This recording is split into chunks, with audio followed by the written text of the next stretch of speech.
സിന്ധു കൃഷ്ണ തൻ്റെ ബാക്കി പെൺമക്കളോടൊപ്പം മലേഷ്യയിലെ ക്വാലാലംപൂരിൽ ടൂറിലാണ്. ദിയ മാത്രം കൂട്ടത്തിലില്ല. തൻ്റെ 26ാം ജന്മദിനം പ്രമാണിച്ച് അശ്വിനൊപ്പം തായ്ലൻഡിൽ ദിയ പോയിരുന്നുവെങ്കിലും അത് കഴിഞ്ഞെത്തിയിട്ടാണ് ബാക്കിയുള്ളവരുടെ മലേഷ്യ യാത്ര.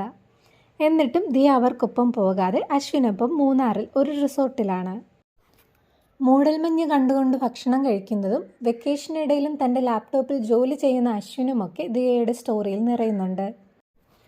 രണ്ടുപേരും ഒന്നിച്ച് ബബിൾ ബാത്ത് ചെയ്യുന്ന വീഡിയോ ആണ് ഇന്നവർ ഷെയർ ചെയ്തത്.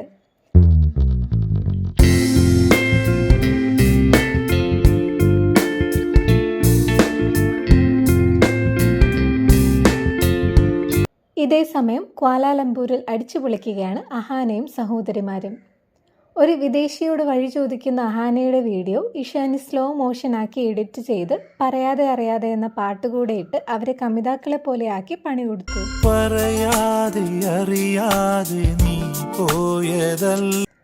ഒരു ട്രാവൽ ഏജൻസി തങ്ങളുടെ പ്രൊമോഷന്റെ ഭാഗമായി അഹാനയുടെ കുടുംബത്തിന് സൗജന്യ വെക്കേഷൻ സ്പോൺസർ ചെയ്തുവെന്നും എന്നാൽ അതിൽ ദിയ മാത്രം കുടുംബത്തോടൊപ്പം അല്ലാതെ പോകണമെന്നാവശ്യപ്പെട്ട് അശ്വിനൊപ്പം തായ്ലൻഡ് തിരഞ്ഞെടുക്കുകയായിരുന്നു എന്നാണ് അറിയുന്നത്.